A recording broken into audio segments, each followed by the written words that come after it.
আমি অন্তত 100-র উপরে মেয়ের গল্প জানি বা মেয়েদের গল্প জানি যাদের হাতের এখান থেকে পর্যন্ত ব্লেড দিয়ে কাটা। একটা কাপল যেখানে একজন হাজবেন্ড পরকিয়া করছেন, একজন স্ত্রী খুব সাফার করছেন, সে বলছে যে আমি আমার ওয়াইফের দ্বারা কোনো রকম ভাবে ব্ল্যাকমেইলের শিকার। ছেলেরা ওয়ার্স্ট ভিকটিম ভাইয়া, এবং ওরা আসলে একটা ট্র্যাপে থাকে। সে যদি থানাতেও যায়, সে যদি লিগ্যাল কোনো স্টেপও নেয়, তখন ছেলেটার দিকে সোসাইটি আবার প্রশ্ন করে। আমার কাছে মনে হয় এটা একটা জাতীয় সমস্যা। আমাদের কোনো শান্তি নাই, আমাদের কোনো ফ্যামিলি নাই। আমরা বাবা মাকে দোষ দিই, আমরা আমাদের পার্টনারকে দোষ দিই, বাচ্চাকে দোষ দিই, সবাই দোষী। আমি বাদে বাকি সবাই কেমন জানি। একমাত্র আমি ঠিক, বাকি সবার প্রবলেম। ডক্টর মুনমুন জাহান, তিনি হচ্ছেন consultant nutritional psychiatrist, life spring limited. আমি প্রথমেই ধন্যবাদ জানাচ্ছি আপনার ব্যস্ত সময়ের কিছুটা সময় আমাদেরকে দেওয়ার জন্য। অনেক ধন্যবাদ ভাইয়া আমাকে ইনভাইট করার জন্য। ঠিক এই অনুষ্ঠানটা ধারণ করার মুহূর্তে বেশ কয়েকটি ইস্যু সামাজিক যোগাযোগ মাধ্যমে ঘুরপাক খাচ্ছে, এবং আমার কাছে মনে হচ্ছিল এই বিষয়গুলো নিয়ে সবচাইতে ভালো যদি আড্ডা দেওয়া যায় তাহলে আপনার সাথেই আমার দেওয়া উচিত। যেমন আমি বলতে পারি যে extra marital affair it's a very important issue right now. আমরা যেটা দেখলাম যে সুস্থভাবে যদি কেউ একজনকে বিয়ে করতে চান এবং সেটা যদি দ্বিতীয় বা তৃতীয় নম্বর বিয়ে হয়ে যায়, সেটা নিয়েও মানুষের প্রচণ্ড রকমের মতামত। এছাড়া আমরা আরও বেশ কিছু বিষয় দেখেছি যে কারো ব্যক্তিগত বিষয়কে এক্সপোজ করে দেয়া, তিনি ইনফ্লুয়েন্সার হোক বা অন্যান্য যেই মাধ্যমেই কাজ করুন না কেন, এগুলো তো এক ধরনের পাশবিক আনন্দও অনেকে পাচ্ছেন। সব কিছু মিলিয়ে আমাদের সামাজিক যোগাযোগ মাধ্যমে একটা অস্থির অবস্থা।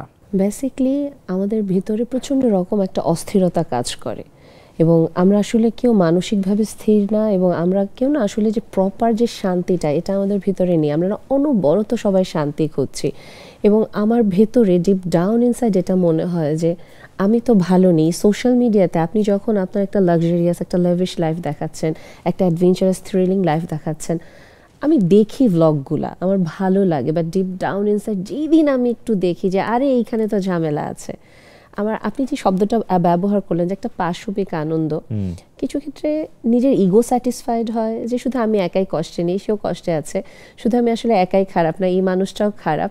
কারণ বেসিক্যালি আমি তো জানি আমি কেমন মানুষটা, পাশাপাশি ওই যে একটা আনন্দ যে আরেকটা মানুষ পড়ে যাচ্ছে। এবং এই কারণে যে আমরা সামগ্রিকভাবে অসম্ভব অস্থির, এবং আসলে আমরা কেন এত অস্থির, কারণ আমরা আসলে না অনবরত পালিয়ে বেড়াচ্ছি, নিজের কাছ থেকে পালিয়ে বেড়াই। আমরা 5টা মিনিট মোবাইল ছেড়ে বসতে পারি না, আমার নিজের চিন্তা আমাকে তাড়া করে ফেলে, আমি আমার নিজের সাথে বসতে পারি না। সো আমি যখন অলওয়েজ এরকম দৌড়ে বেড়াচ্ছি, তাহলে আমি কি করব? আমি তো সব জায়গায় অস্থিরতাই খুঁজবো, এবং যে যত বাজেভাবে পড়বে ওটা দেখে আমার তত একটা ভালো লাগা কাজ করবে। আর যেটা আমাদের সবচেয়ে এখন খুব খারাপ লাগে, খুব ইন্টারেস্টিং একটা ব্যাপার, এটা হয়তো ভাই আপনিও ফিল করে থাকবেন, যে আমি বাদে বাকি সবাই কেমন জানি, খুবই কেমন জানি। মানে এই একটা কথা দিয়েই আপনি পুরো মানে অস্থিরতাটা বুঝতে পারবেন যে আমরা একটা সেলফ লাভ, সেলফ নার্সিসিজমের দিকে যাচ্ছি, এবং একটা অস্থিরতার ভিতরে। কিন্তু মূল সমস্যাটা আমাদের ভিতরে শান্তি নেই, আমাদের কোনো লাইফে মোরাল কম্পাস নেই, আমাদের লাইফে কোনো পারপাস নেই, এবং আমরা নিজেদেরকে যে একটু রেজিলিয়েন্ট হিসেবে তৈরি করব, একটু কষ্টের ভেতর দিয়ে যেতে চাইবো, এটাতে আমরা কিছুতেই মানতে নারাজ। আমি অন্তত 100-র উপরে এরকম মেয়ের গল্প জানি বা মেয়েদের গল্প জানি যাদের হাতের এখান থেকে পর্যন্ত ব্লেড দিয়ে কাটা, ইউ নো দ্যাট। বাট আমি আজ পর্যন্ত কোনো কন্টেন্ট পাইনি সাইকোলজির বা যারা চর্চা করেন বা যারা সাইকিয়াট্রি নিয়ে পড়াশোনা করেন তাদের কাছ থেকে, যেটা কেন হয়। এবং আমার কাছে মনে হয় এটা একটা জাতীয় সমস্যা। ভাই এটা তো কন্টেন্ট আছে আমার নিজেরই, সো বাই দ্য ওয়ে আমি দেখিনি নাই, মানে আমি দেখিনি, তাহলে সরি টু সে আমি কোনো ছেলের দেখিনি আজ পর্যন্ত। আচ্ছা, এবং এটা কিন্তু একটা গ্রেট মার্ক সাইকোলজির, যে কেন একটা মেয়ের এখান থেকে এ পর্যন্ত কাটা। এবং সবচেয়ে বড় সমস্যা হয় বিয়ের পরে সে সেটা হাইড করতে পারে না, দেখা গেল ওই পার্সনের সাথে হয়তো বিয়েই হয়নি। কিন্তু আমি অনেককে প্রশ্ন করেছি, আচ্ছা এটা কাটেন কেন? তো বলছে কাটলে তখন আরাম লাগে, মনে হয় শরীর থেকে ব্লাড বের হয়ে গেলে একটা আরাম লাগে। একজন দুজনের প্রবলেম হলে ইটস ওকে, তাহলে ফিমেল হরমোনের মধ্যে এমন কিছু আছে কিনা যেটার সাথে এই কাটাকাটির একটা সম্পর্ক আছে? মানে ইটস ভেরি ইন্টারেস্টিং মনে হয় আমার কাছে। না ভাই এটা নট অনলি দ্যাট, আপনি এবার এই জায়গাটা থেকে যদি আমি একটু ব্ল্যাকমেইলের জায়গাতে যাই, কনজুগাল লাইফে যেটা হয়, আপনি হয়তো নিশ্চয়ই শুনেছেন যে এটা মেয়েদের সাইড থেকেই বেশি আসে। কিছু একটা হলেই ঘুমের ওষুধ খেয়ে ফেলা, কিছু একটা হলেই দড়ি ঝুলিয়ে দেয়া, কিছু একটা হলেই সুইসাইড করে ফেলবে। এটা প্রেমের সম্পর্কেও হয়, বিবাহিত জীবনও হয়। এবং অপর পক্ষকে অলওয়েজ খুব থ্রেটেনিং অবস্থায় রাখা, যে ভাই যেভাবেই হোক নিজের মান সম্মান বাঁচানোর জন্য হলেও এটা মেনে নেয়া, অন্যায় আবদার মেনে নেয়া। এই জিনিসগুলো কি কাইন্ড অফ হরমোনাল কোনো ব্যাপার স্যাপার আছে যেটার দ্বারা মেয়েরা এটা খুব ন্যাচারালি করে যান? ফার্স্ট অফ অল ভাই আপনি যেটা বলছেন ডেলিবারেট সেলফ হার্মের যে কথাটা বলছেন, যেটা হচ্ছে যে সেলফ হার্ম করতে থাকে, হ্যাঁ, এবং এটাতে ভাইয়া যেটা হয় ছেলেরাও করে, ছেলেদেরটাও আসলে দেখা যায় যে ওরা অন্যভাবে ডেলিবারেট সেলফ হার্মগুলো করে। মেয়েদের প্যাটার্নটা এই কাটমার্কগুলো থাকে, ছেলেদের ক্ষেত্রেও কিন্তু থাকে ভাই, আমি এটা আবারও বলছি। এবং এখানে যেটা হয় কিছু ক্ষেত্রে কিছু কাটমার্ক দেখবেন খুব ডিপার না, খুব সুপারফিশিয়াল, যেগুলো থাকে অ্যাটেনশন সিকিং এর জন্য। একটু আমি বললাম না যে সব ছেলে মাত্রই নার্সিসিস্ট, মেয়েরাই অ্যাটেনশন সিকার। হ্যাঁ, মেয়েদের কিছু ক্ষেত্রে, আমি সবার বলবো না, বাট অ্যাটেনশন সিকিং একটা মানে অস্ত্র থাকে তাদের, যে কিছু হলে কেঁদে দিচ্ছে বা আমি কিন্তু এটা করে ফেললাম। হ্যাঁ, এটা একটা কিছু টেন্ডেন্সি থাকে, বাট এটাকে আমি হরমোনাল বলবো না।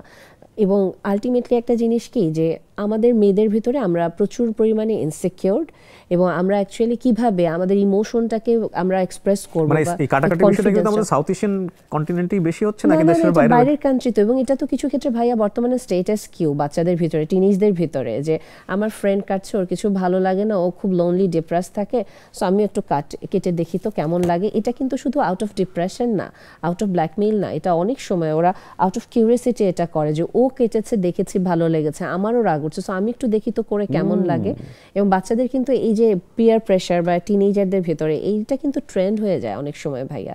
সো এটা শুধু এটার মানে রুটটা অনেক গভীরে, আমি যেটা বললাম না ভাইয়া, যে রুট অনেক গভীরে, এবং এগুলো নিয়ে কথা বলতে গেলে শেষ হয় না। আরেকটা বিষয় যেটা আসছিল যে blackmailing, it's a kind of blackmailing, কারণ আপনার অপর পার্টনার যদি খুব সিরিয়াস হয়, সে যদি বিষয়গুলো না বুঝতে পারে, দেন এই একটা বিষয় তো তার মধ্যে ভয় ঢুকে যাবে। আর ভয় আর লাভ দুটো জিনিস তো পাশাপাশি এক্সিস্ট করে না।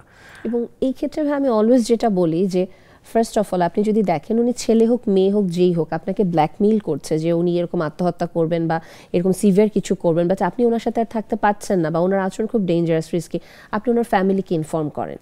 কেউ হয় না অনেক সময় না, আমি বলছি যে ভাই আপনি ওনার ফ্যামিলিকে ইনফর্ম করবেন, আপনি ডক্টরের কাছে নিয়ে যাবেন, দেন আপনি আস্তে আপনার যে দায়িত্ব পালন করে আপনি ওটা করেছেন, দেন আপনি স্টেপ ব্যাক করবেন। কারণ কি, একটা জিনিস ভাইয়া, আমি একজন অ্যাডাল্ট, আমার ইমোশন কন্ট্রোলের রেসপন্সিবিলিটি আমার, কখনোই এটা আপনার না। আপনি আমাকে ভালো রাখতে পারবেন না, একটা হেলদি রিলেশনশিপ ওটাই হবে, তোমার প্রবলেম তোমার, আমার প্রবলেম আমার, বাট আমি তোমার পাশে থাকবো, আমি তোমাকে আমার শোল্ডার দিব, আমার কান দিব, আমি জাস্ট তোমার সাথে সাথে হাঁটছি। কখনো কখনো হয় কি, এই মানসিক অসুস্থতার জন্য রাষ্ট্র ইটসেলফ দায়ী। আমি আপনাকে একটা এক্সাম্পল দিয়ে বোঝাই। আমার এক ফ্রেন্ডের ঘটনা, সে বলছে যে আমি আমার ওয়াইফের দ্বারা কোনো রকমভাবে ব্ল্যাকমেইলের শিকার। ফাইন, ও ব্ল্যাকমেইলের শিকার, এবং ও জানে যে কোনোভাবে একটা অন্যায় আবদার মেনে নিয়ে তাকে সংসার করতে হচ্ছে, বা যে কোনোভাবে তাকে স্টে করতে হচ্ছে। এখন এটা থেকে সে বের হতে গেলে, আপনি যে প্রসেসগুলোর কথা বললেন, আমি যদি সেটা ধরেই বলি, সে যদি থানাতে যায়, থানাতে পুরুষের জায়গা থেকে তেমন কোনো স্টেপ বাংলাদেশে, এটা তো ভাই আপনি অন্য সেক্টরে যাচ্ছেন, ছেলে মেয়ে, এবং ছেলেরা ভাইয়া এখানে অসম্ভব রকমের ওয়ার্স সাফারার, এবং আপনি এটা নিয়ে কোনো কথা বলতে পারবেন না। আপনি যেই বলতে চাইবেন যে ছেলেরা সাফার করছে এবং ছেলেরা সাফার করে, সবাই তেড়ে আসবে। হ্যাঁ, পুরুষ মানুষ কিভাবে সাফার করে ভাইয়া। আপনি যখন বললেন যে ধরেন তাকে বুঝিয়ে শুনিয়ে ডাক্তারের কাছে নিয়ে যাবেন, না, এটা আপনি করতে পারবেন না, এবং তখন আপনি পারছেন না পার্টনারকে নিয়ে যেতে, কারণ পার্টনার মনে করছে it's a kind of document, সেটা দিয়ে অনেক কিছু করে ফেলবে। এক্স্যাক্টলি ভাই, সো সেটাও সে পারছে না। So it's a kind of trap. ছেলেরা এখানে আসলে সাফার করে, এবং ছেলেরা ওয়ার্স্ট ভিকটিম ভাইয়া, এবং ওরা আসলে একটা ট্র্যাপে থাকে। আপনি একটা জিনিস দেখেন, বর্তমানে ছেলেদের জন্য বিয়ে করার চেয়েও, সরি টু সে, এখানে আমাকে অনেকে অনেক কিছু বলতে পারে, বিয়ে করার চেয়েও ছেলেদের জন্য মানে জাস্ট হচ্ছে গিয়ে সাইড কিক রাখা, অথবা হচ্ছে গিয়ে জাস্ট এক্সট্রা ম্যারিটাল অ্যাফেয়ারে থাকা, ওই অশান্তি, যেগুলো কিন্তু অনেক সহজ করে দেওয়া হয়েছে। হ্যাঁ, এক্স্যাক্টলি। কারণ আপনি যে বিয়ে করতে যাবেন, আপনি দেখেন মানে ছেলেরা কিন্তু এটাই বলছে, আমি যে বিয়ে করতে যাব, এত ইমোশনাল ড্রামা কেমনে নিব, অফিস সামলাবো না ড্রামা সামলাবো, এই চেজিং বা এই যে খুশি করা, এটা আমি কেমনে করবো। আচ্ছা, আমি বিয়ে করলাম, বিয়ে করার পরে এই যে সাফার করতেছি, না বাবা মাকে বুঝাতে পারতেছি, অফিসের ফ্রেন্ডদেরও কাউকে কিছু বলতে পারি না, বললে বলবো কিসের পুরুষ মানুষ হইছো তুমি। ইন্টারেস্টিং ফ্যাক্ট, আমি আপনাকে আরেকটা জিনিস বলি, সেটা হচ্ছে ধরেন কোনো কারণে মেয়েটা বুঝে গেল যে লাইক আমাদের সোশ্যাল মিডিয়াতে এই মুহূর্তে যেটা চলতেছে, ইজ ভেরি পপুলার, যে বুঝে গেল যে ফাইন, ও হচ্ছে পপুলার, ওকে ফাইনালি আঘাত কোথায় করতে হবে। আমি বলছি না হু ইজ রাইট আর হু ইজ রং, কারণ দিন শেষে আপনার ওই প্রথম কথাটাই হয়তো বা সঠিক, যে সিম্প্যাথিক ক্রোনোলজিক্যালি বা যদি ব্যালেন্স থাকে মেয়ের দিকেই যায়, এবং সে তো বুঝবে যে সিম্প্যাথিটা আমার দিকে আসবে। সো ফাইনালি সে ব্রাস্ট আউট করলো সোশ্যাল মিডিয়াতে গিয়ে, এবং যেটা হলো যে ওই ছেলেটা সারাটা জীবনের জন্য মার্ক বা প্রশ্নবোধক একটা চিহ্নের মধ্যে পড়ে গেল। মানে, এবং ছেলেটা কখনো ভয়েস রেইজও করতে পারে না। সে যদি থানাতেও যায়, সে যদি লিগ্যাল কোনো স্টেপও নেয়, তখন ছেলেটার দিকে সোসাইটি আবার প্রশ্ন করে যে মানে এটা তো একটা বিশাল মাইন্ডসেট, একটা বিশাল গেম, এবং সামহাও একটা সমাজের যখন এই ডমিনেন্সি পাওয়ারটাকে একেবারে ভেঙে চুরে নষ্ট করে দেওয়া হয়, তখন তো সোসাইটির ব্যাকবোনটাই শেষ হয়ে যায়, এবং এটার Exactly. End of the result আসলে কি?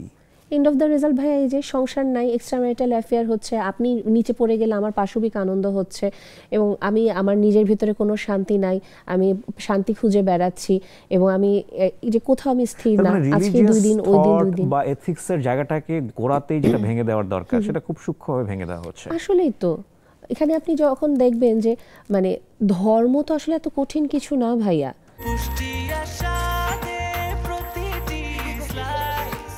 ব্রেকফাস্ট, টিফিন কিংবা স্ন্যাক টাইমে মজাদার আয়োজন মানে অল টাইম ব্রেড।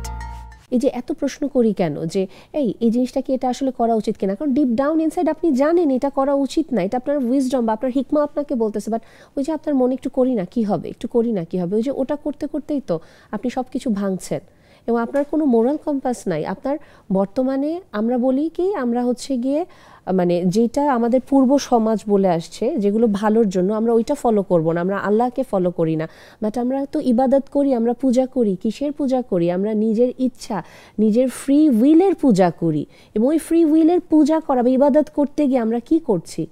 আমাদের কোনো শান্তি নাই, আমাদের কোনো ফ্যামিলি নাই, আমরা বাবা মাকে দোষ দিই, আমরা আমাদের পার্টনারকে দোষ দিই, বাচ্চাকে দোষ দিই, সবাই দোষী, একমাত্র আমি ঠিক। এক্স্যাক্টলি, একমাত্র আমি ঠিক, বাকি সবার প্রবলেম।